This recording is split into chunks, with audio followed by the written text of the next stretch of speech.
오늘 우리가 함께 나눌 이야기는 고향이라는 두 글자에 담긴 아련한 꿈과 씁쓸한 현실에 대한 한 남자의 깊은 고백입니다. 수십 년의 이민 생활 끝에 그리운 고국으로 돌아왔지만 불과 1년 만에 다시 낯선 땅으로 발걸음을 돌려야 했던 그의 이야기는 우리 모두에게 나의 뿌리는 어디인가, 그리고 진정한 나의 집은 어디인가라는 질문을 던지게 합니다.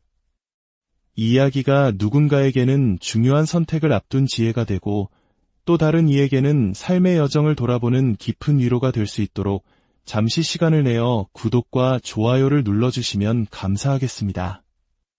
여러분의 따뜻한 마음이 저희에게는 큰 힘이 되며 이 채널을 통해 더 많은 은혜로운 이야기들이 퍼져나갈 수 있는 귀한 씨앗이 됩니다.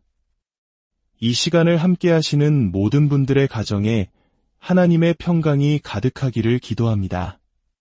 이제 로스앤젤레스 한인타운의 작은 방에서 녹음된 한 남자의 진솔한 목소리에 귀 기울여 보겠습니다. 저는 올해 63살이 된 평범한 사람입니다. 지금 이 목소리를 담고 있는 곳은 로스앤젤레스 한인타운에 위치한 작은 원룸입니다. 불과 1년 전만 해도 저는 대한민국 수원에서 희망에 찬 새로운 삶을 시작했다며 위기양양했습니다. 하지만 지금 저는 다시 미국 땅을 밟고 있습니다. 참으로 부끄럽고 창피한 이야기일 수 있지만 제가 겪었던 일들을 솔직하게 나누고 싶어 이렇게 용기를 냈습니다. 혹시 저와 같이 고국으로의 회귀, 이른바 여기민을 꿈꾸시는 분들이 계시다면 저의 실패담이 아주 작은 도움이라도 되기를 바라는 마음입니다. 제가 미국 땅에 처음 발을 디딘 지 어느덧 26년이라는 세월이 흘렀습니다.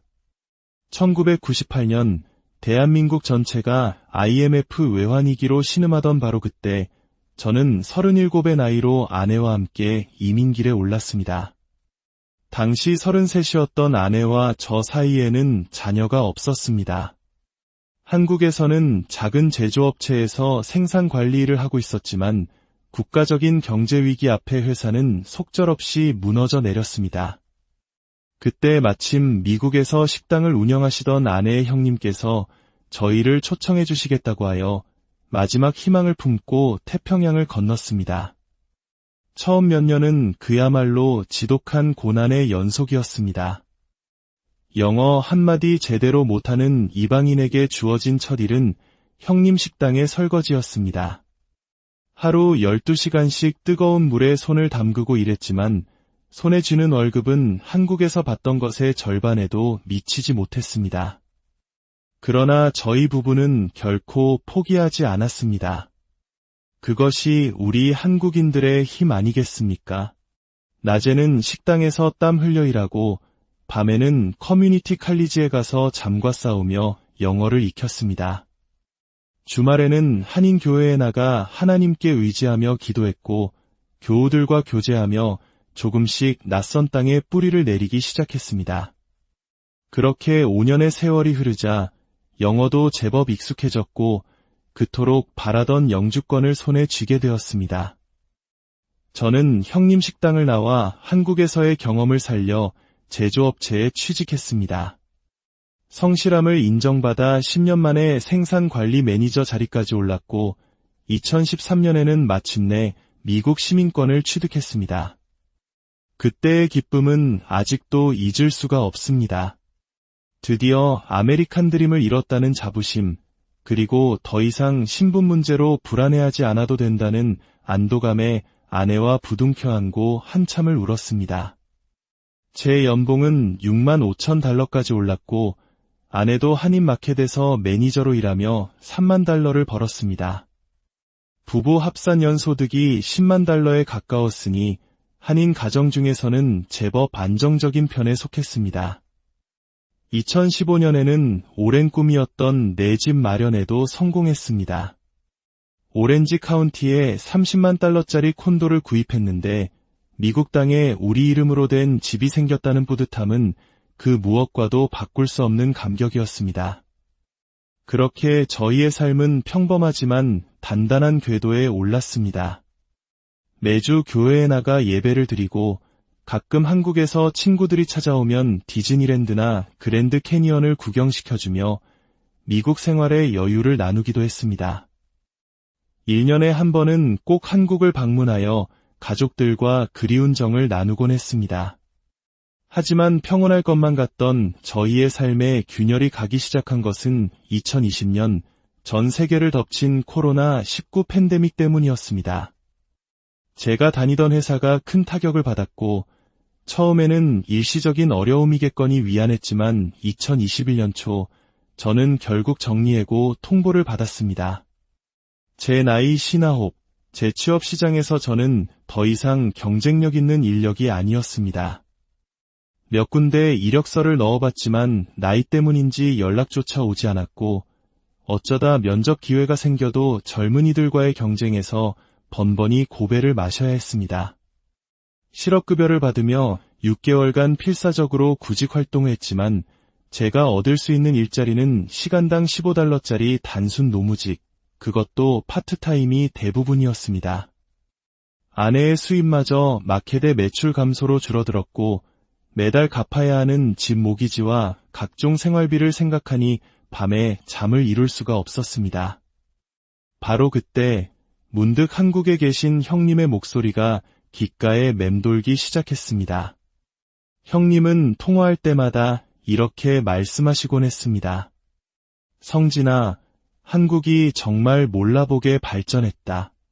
유료보험 시스템은 세계 최고 수준이고 생활비도 미국보다 훨씬 저렴해. 너희도 나이 들면 고향에 와서 편안하게 살아. 처음에는 그저 흘려듣던 말이었습니다. 하지만 막막한 현실 앞에서 형님의 말은 가슴속에 희망의 불씨처럼 피어올랐습니다. 인터넷으로 한국의 변화된 모습을 찾아보니 놀라움의 연속이었습니다. 특히 저렴한 비용으로 높은 수준의 의료 서비스를 받을 수 있는 국민건강보험은 무엇보다 큰 매력으로 다가왔습니다. 미국에서는 65세가 되어야 메디케어 혜택을 받을 수 있는데 그때까지 매달 $800가 넘는 비싼 개인 보험료를 내야 했기 때문입니다. 그것마저도 공제액이 높아 실제 혜택은 미미했습니다. 아내와 오랜 상의 끝에 저희는 2022년 말 한국으로의 역이민을 최종 결정했습니다. 미국 시민권이 있으니 만약 상황이 여의치 않으면 언제든 다시 돌아올 수 있다는 안일한 생각도 있었습니다. 65세가 넘어 복수 국적이 가능해지면 한국 국적을 회복하고 그때까지는 재외동포 비자로 머물 계획을 세웠습니다. 오렌지 카운티의 집은 팔지 않고 렌트를 주기로 했습니다. 다행히 그동안 집값이 많이 올라 월 $2,500의 렌트 수입을 기대할 수 있었습니다. 그 돈이면 한국에서 충분히 생활할 수 있을 것이라 굳게 믿었습니다. 2023년 3월 저희 부부는 마침내 한국 땅을 밟았습니다. 인천공항에 내렸을 때 26년 만에 다시 맞는 고국의 공기는 저를 울컥하게 만들었습니다. 마중 나온 형님은 드디어 돌아왔구나 하시며 눈시울을 붉히셨습니다. 처음 한 달은 정말 꿈만 같았습니다. 형님 댁에 머물면서 눈부시게 변한 조국의 모습을 구경하는 재미가 쏠쏠했습니다. 모든 지하철역에는 엘리베이터가 설치되어 있었고 버스는 노약자를 배려한 저상버스로 바뀌어 있었습니다. 병원에 가서 종합검진을 받았을 때는 놀라움을 금치 못했습니다. 미국에서라면 보험을 적용해도 $500는 좋게 나왔을 검사 비용이 한국에서는 10만 원도 채 되지 않았습니다.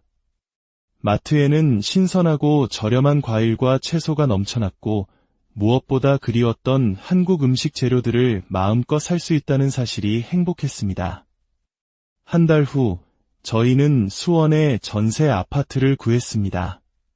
전세금 2억 원의 30평짜리 아파트였는데 미국 집에서 나오는 렌트 수입으로 충분히 감당할 수 있는 수준이었습니다. 아내도 가까운 곳에 대형마트가 있고 지하철로 서울 어디든 갈 수 있다며 한국 생활에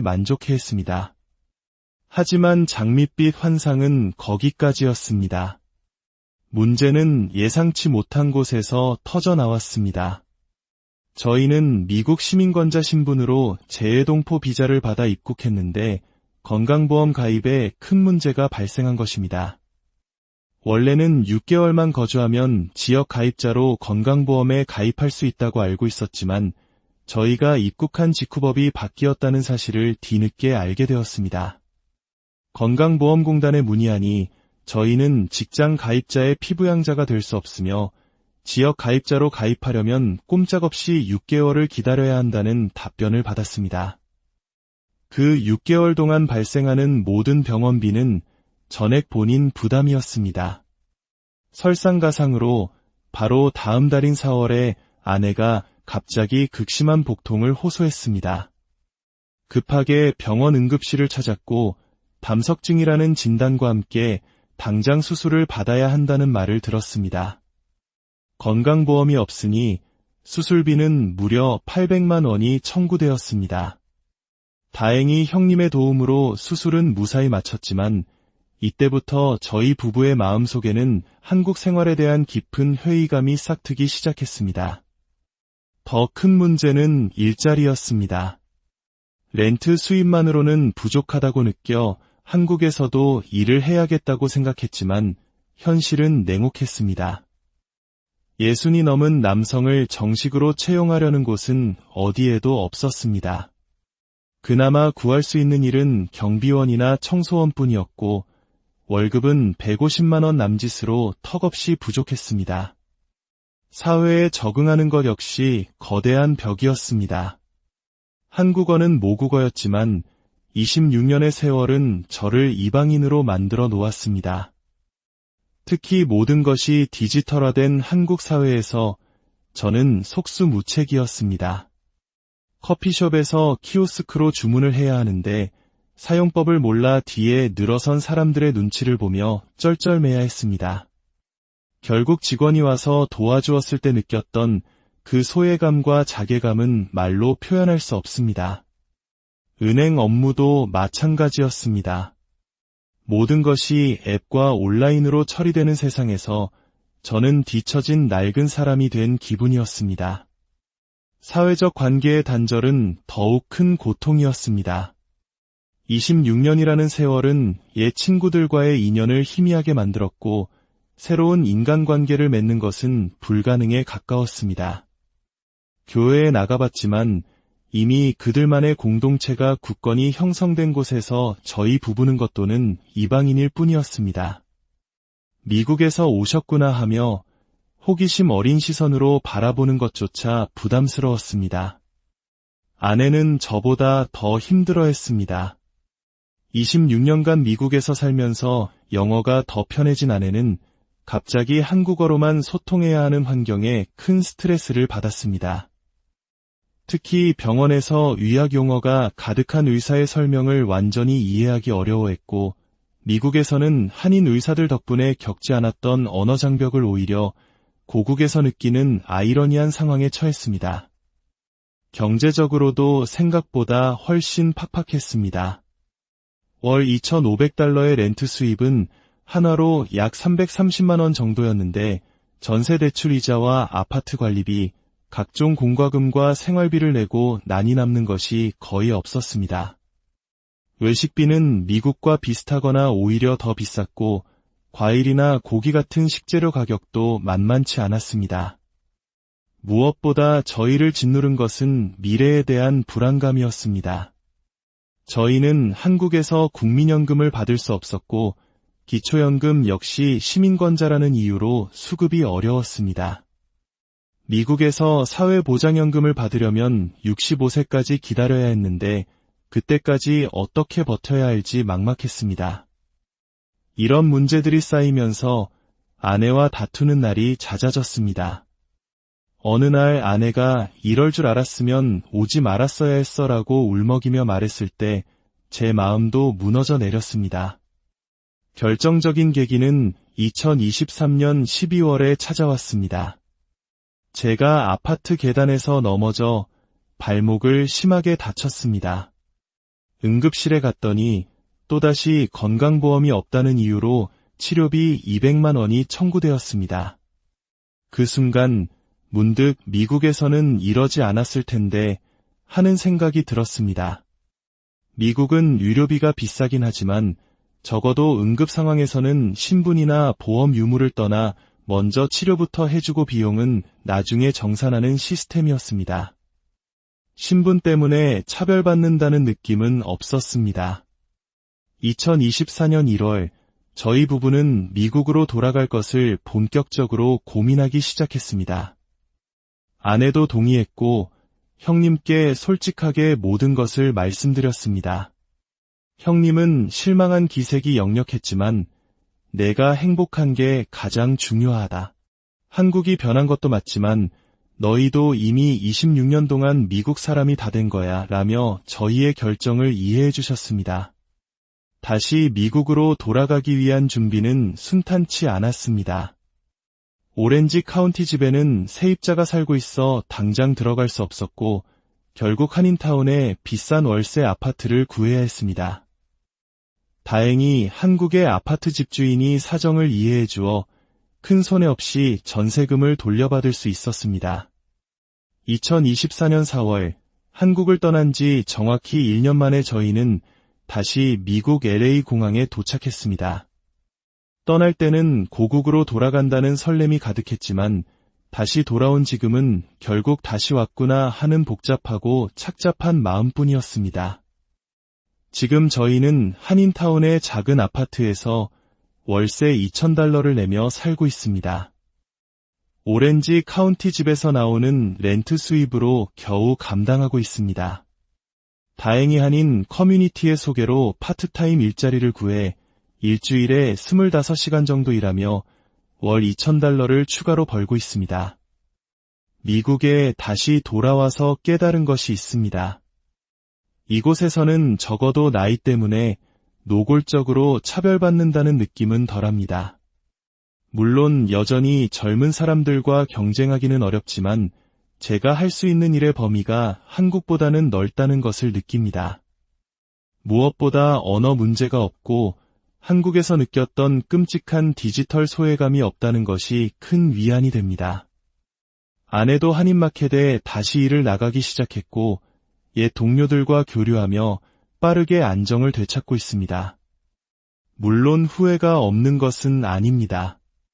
지난 1년간 한국에서 보낸 시간과 비용을 생각하면 마음이 아프고 무엇보다 저희를 위해 애써주신 형님께 실망을 안겨드린 것이 가장 마음에 걸립니다.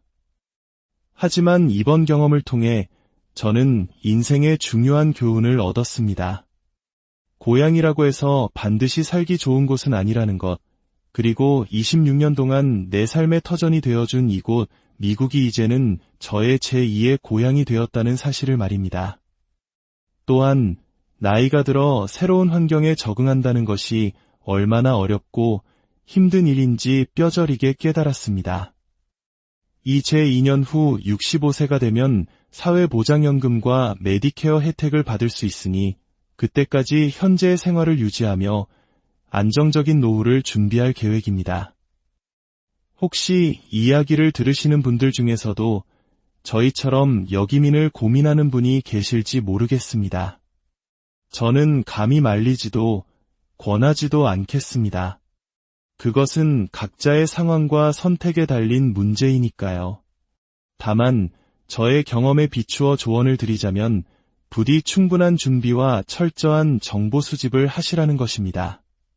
특히 건강보험, 연금, 일자리와 같은 현실적인 문제들을 꼼꼼히 따져보셔야 합니다.